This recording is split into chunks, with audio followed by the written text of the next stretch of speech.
Krotag d'Otterdam a Nuxe, presó minera. Primera part. Una història de Sleipner Soroksalm. Capítol 5. Identificador de presoner. Codi 4852 11 11 00. Krotag patrullava per l'emmurallat que circumdava l'entrada principal de la mina. Els seus mèrits havien conduït els superiors a lliurar-lo de la granota criogènica de control i substituir-la per uns braçalets magnètics que s'activaven en sortir del perímetre del complex. Havia aconseguit esdevenir cap de brigada amb 12 homes a les seves ordres. Dormia en una sala per als guàrdies amb privilegis. Es podia dutxar cada 15 jornades i menjava en una sala on s'aplegava el servei de seguretat compost d'antics presoners ascendits del centre i vigilants procedents d'altres presidis. Aquests darrers, una font interessant d'informació per als seus propòsits. No participava, però, de les converses superficials que es mantenien durant els àpats.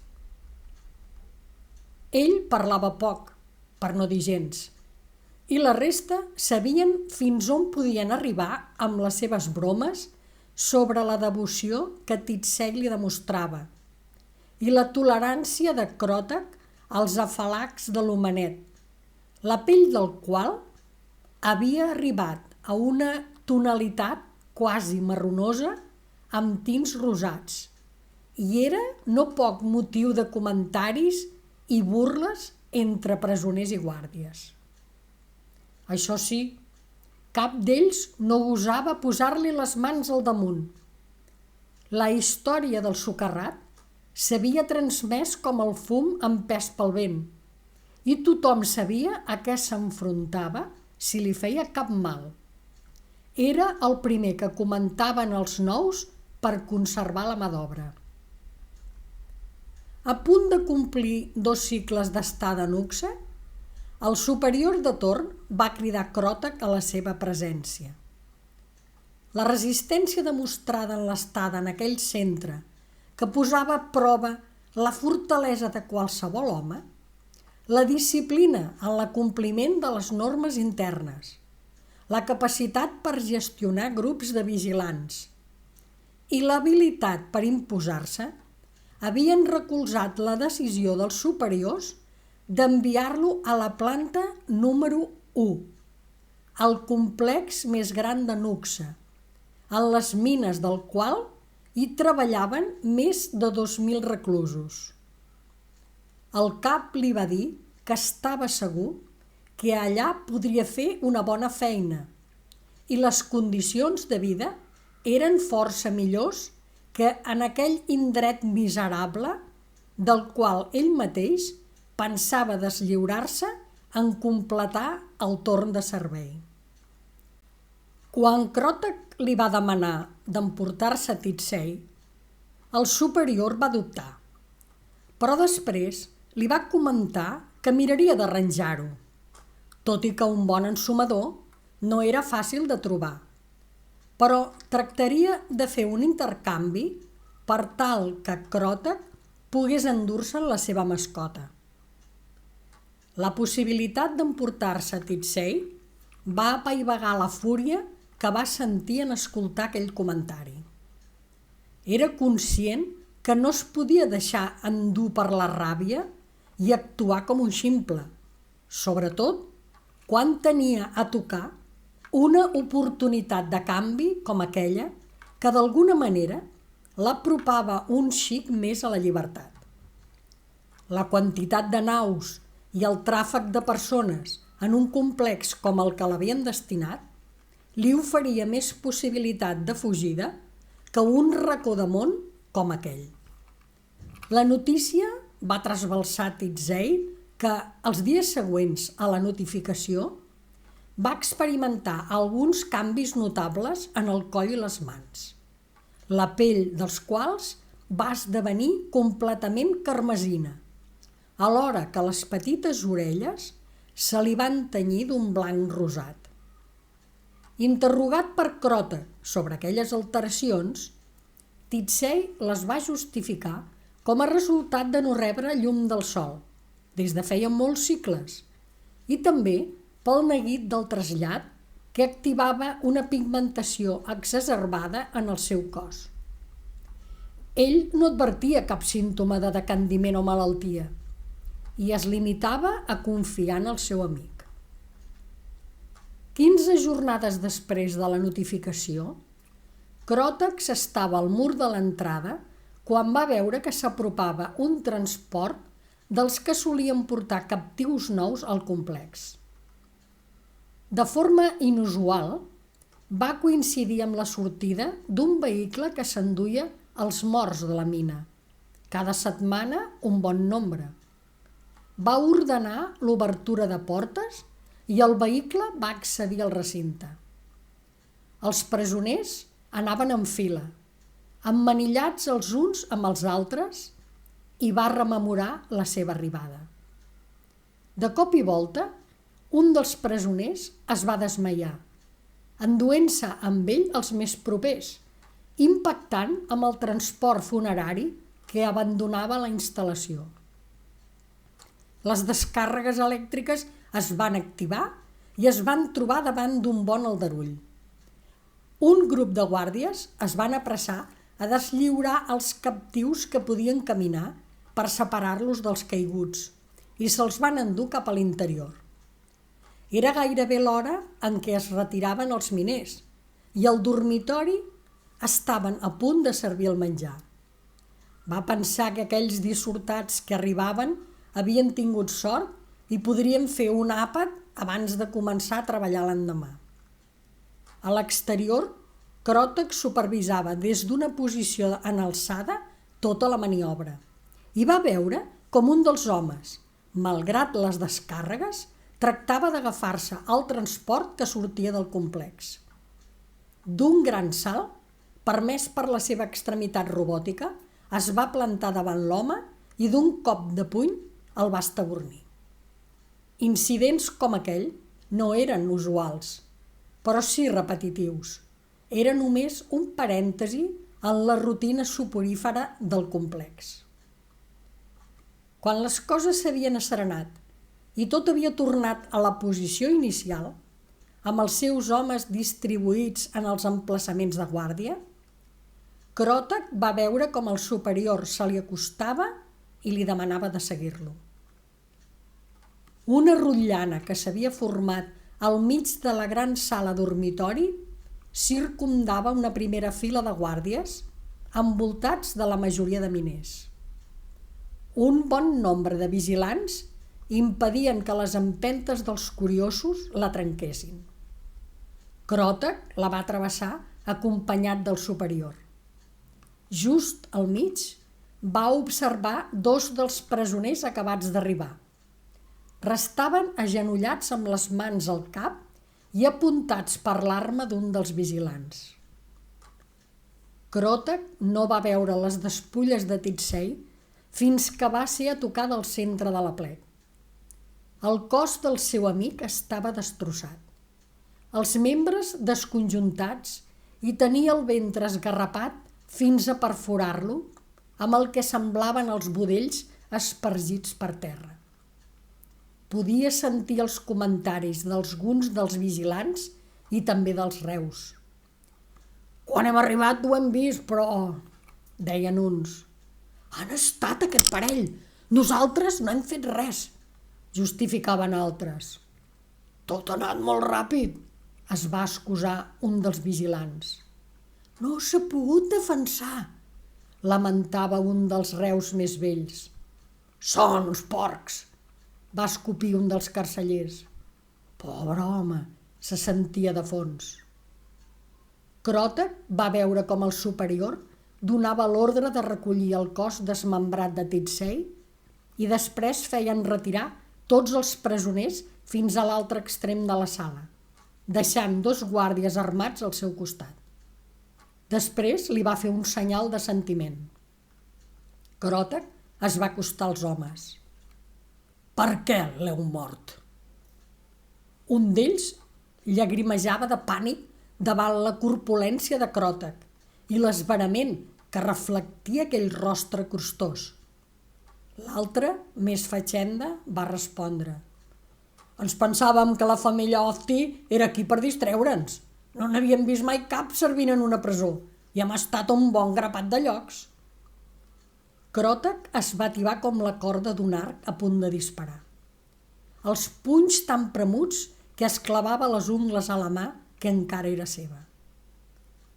Què vols dir amb una família Ofti? El captiu va restar en silenci. Va mirar al seu voltant i va tornar a encarar-se a Cròtec. Després va parlar mofeta. És que no sabeu res dels Ofti en aquest antre? Ningú no va respondre i ell va continuar. Els Ofti primer són mascles i després, si tenen algun al·licient, que no sé quin és, es tornen femelles. Es carden ells mateixos i es prenyen. Quan fan això, canvien de color i tenen l'aspecte d'aquesta. Nosaltres només volíem jugar, els altres ho han vist. Cròtec va fer una llambregada a la munió de reus i vigilants que es mantenien drets a bona distància d'ells, però ningú no va badar boca. El company del presoner es mantenia silenciós, immòbil. No va rebatre ni corroborar el que el seu amic explicava. La veu de Cròtec, que tractava de contenir-se, va sonar reptadora. Només jugar? Sí, t'ho asseguro, però ella s'ha revoltat, m'ha colpejat amb una safata i m'he defensat. Després tot s'ha desfermat. Ella es removia sense parar tractant de pallissar-nos i jo l'he escanyada. I després, bé, era una femella. Volíem veure si tenia la llavor. Cròtec es mantenia dret com una estàtua de pedra davant el presoner. I la tenia? No, potser encara no l'havia fet, o potser ja l'havia evacuat i l'havia introduït en un toll o un bol d'aigua. Creixen així, com els gripaus. No sé més, ha estat un accident, no pretenia matar-la. Parlava i somreia, com ho faria un cap curt sense enteniment, aliè al seu comportament. La figura de Titsei, esventrada i desmembrada, saturava l'enteniment de Cròtec. El cap va insistir a no allargar més l'interrogatori, però la seva mirada el va fer entendre que allò ho havia de tancar ell. Llavors va parlar. Aquest parell ja són morts. Tu mateix, Cròtec. La reacció no es va fer esperar. Va alçar el cos del silenciós i el va colpejar amb el braç metàl·lic. Va quedar tocat abans que el llancés contra el grup de presoners que s'ho miraven esparverats. Quan va clavar la mirada en el captiu que havia parlat amb tanta indiferència de Titsei, la sang que se li amuntegava als ulls no el va privar d'engrapar el reu per les cames i, d'una estrebada, el va fer voleiar pels aires abans de descarregar-lo contra un dels llits de pedra, partint-li en 2 l'espinada. Encara es mirava la seva obra quan va escoltar el cap que es dirigia a ell. Bé, Cròtec, ara ja t'has desfogat. Segur que el teu nou destí trobaràs una altra mascota per entretenir-ne. Tornem a la feina. Va notar com les venes se li inflaven al coll i les temples retrunyien com timbals desbocats. Ni ell mateix era capaç de copsar el dolor que la pèrdua de Titsei li provocava. Era com si s'hagués encès un foc al seu interior i no tingués prou aigua per apagar-lo. Els auxiliars van entrar per recollir els cossos desfigurats. Els reus van tornar als seus llits i alguns guàrdies van donar les ordres per recuperar la normalitat. En pocs minuts, aquell incident va deixar de ser interessant i uns per cansament després d'un dia a les mines i els nouvinguts perquè es posaven al dia de les normes internes van arraconar les morts per concentrar-se en la pròpia supervivència. Només Cròtec mantenia viva la imatge de Tit-Sei defenestrat. Per primer cop no va poder engolir ni un bri de menjar. Estava desesperat, rabiüt, i això el tancava més en ell mateix. Els companys parlaven d'altres afers.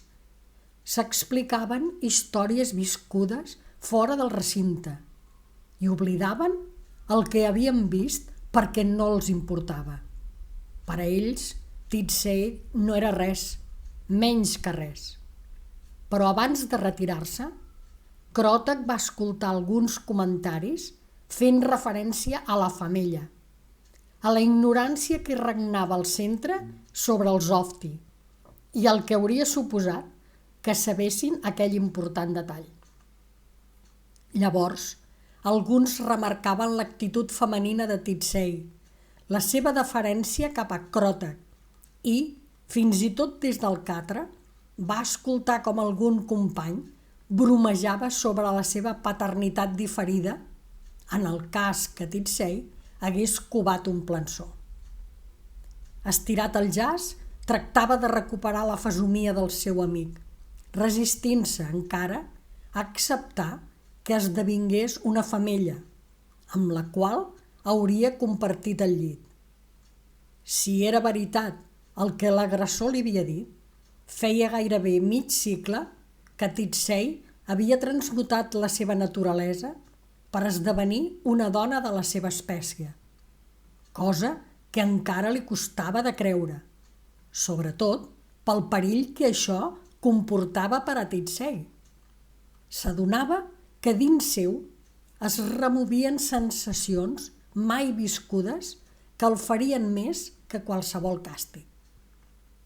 Immers en aquelles cabòries, va recordar que, sota el llit, en una minsa cavitat de la pota esquerra, Tit-Sei hi amagava petits objectes que havia recollit durant aquell temps. Va introduir la mà sota el jaç i va palpar el forat. Gairebé no li entraven els dits, però va extreure'n, un a un, els objectes que s'hi guardaven. Estava sol. Els companys encara no havien fet cap al dormitori i els sentia garlar a la sala que els servia de menjador. Va escampar els tresors del seu amic damunt del matalàs. Una pedra transparent, de vés a saber d'on venia, un tros de tela blanca d'un pam d'ample i dos de llarg, un bocí de guix i un farcellet de roba rústega. En desembolicar-lo, Cròtec es va trobar davant una mena d'ou rosat de la mida d'un ull, sec de tacte i dur com la closca d'una nou. El va olorar, el va llepar. No tenia cap particularitat. Era la llavor de Tit-Sei, no podia ser altra cosa. No havia pogut fer res per ell. Per ella, va admetre, però sí que podia ajudar a créixer aquell nou ésser. Marxava a la nova destinació en 3 jornades. Potser podria trobar un lloc o algú altre que se'n fes càrrec. Li calia mantenir el secret, fer com sempre, i aparentar que allò no havia tingut més repercussió que qualsevol altre aldarull.